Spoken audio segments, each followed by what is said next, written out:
Hi, I'm Bipasha, doing a PhD in Banaras Hindu University. আমি যখন প্রথম এখানে পিএইচডির অ্যাডমিশন নিয়েছিলাম, এই ইউনিভার্সিটিটা আমি ইন্টেনশনালি চুজ করিনি।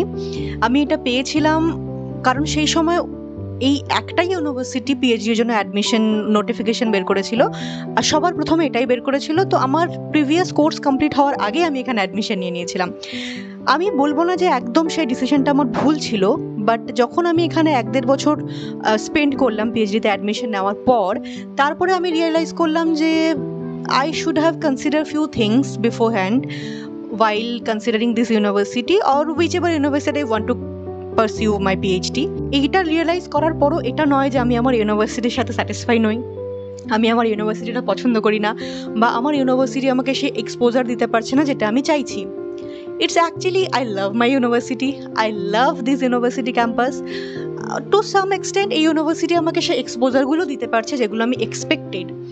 But there are few hurdles which I am facing, যেগুলো আমি হয়তো ফেস করতাম না যদি বিফোর এন্ড আমি ডিসাইড করতাম অন্য কোনো ইউনিভার্সিটিতে যাওয়ার, যেটা আমাকে ইজিলি এই সেকশন বা এই অফার ফেসিলিটিসগুলো প্রোভাইড করতে পারতো। তো আমার এক্সপিরিয়েন্সের উপর বেস করে আমি কয়েকটা পয়েন্ট এখানে মেনশন করব, যেগুলো ইন ফিউচার যখন কেউ বা তোমরা কেউ কোনো ইউনিভার্সিটি চুজ করবে বা কোন ইউনিভার্সিটি যাবে ডিসাইড করতে চাও পিএইচডিতে যাওয়ার জন্য, তখন এই পয়েন্টগুলো তুমি কনসিডার করতে পারো। এটা জাস্ট আমার নিজের লাইফের এক্সপিরিয়েন্স থেকে।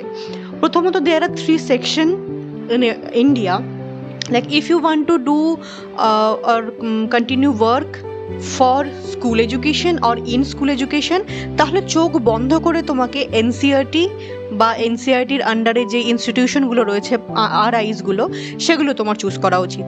যদি তুমি মনে করো যে তুমি administration and curriculum development design এইসব সেকশনে কাজ করতে চাও, তাহলে তোমাকে চোখ বন্ধ করে নিউপাতে অ্যাডমিশন নেওয়া উচিত। জেএনইউকে আমি এই লিস্টে রাখবো না, কারণ জেএনইউতে এডুকেশনাল স্টাডিজ নেই, আর আমি যেহেতু এডুকেশনের স্টুডেন্টস, তো আমি এডুকেশনের পার্সপেক্টিভ থেকে বলছি। জেএনইউতে তুমি সোশিওলজি যদি নাও তাহলে খুব ভালো অপশন তোমার জন্য।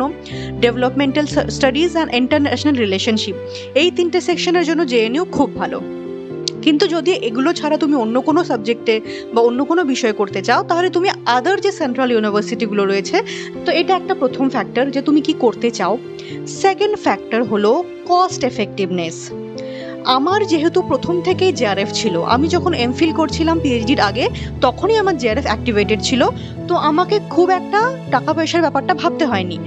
বাট যেহেতু আমি এমফিল থেকে পিএইচডিতে ট্রান্সফার নিয়েছিলাম, আমি যখন এমফিল থেকে পিএইচডিতে এসছি বেনারসে, আসার 1 বছর পর্যন্ত আমি আমার জেআরএফকে অ্যাক্টিভেট করতে পারিনি। That was technical error and administrative fault completely. But 1 বছর আমাকে খুব স্ট্রাগল করতে হয়েছে, কারণ বেনারসে মান্থলি এক্সপেন্সেস একটা মানুষের মিনিমাম 14 থেকে 15,000। স্পেসিফিক্যালি ছেলেদের জন্য আমি বলবো এটা একটু আলাদা, এবার মেয়েদের ক্ষেত্রে একটু সমস্যা হয়ে আসে, তো আমি আমার সেই পার্সপেক্টিভ থেকে বলছি। আমার সেই সময় মান্থলি 14-15,000 খরচ হচ্ছিল, অ্যান্ড আমার কোনো স্কলারশিপ ছিল না। তো যে কোনো স্টেটের বাইরে, ওয়েস্ট বেঙ্গলের বাইরে যখন তোমরা কেউ কোনো পিএইচডিতে যাওয়ার বা ইউনিভার্সিটিতে যাওয়ার কথা ভাববে, প্লিজ প্লিজ প্লিজ প্রথমে ওখানে জেনে নিও ওখানকার কস্ট এফেক্টিভনেসটা কত, ওখানে কত খরচা হয়। এটা হলো 2টো অপশন।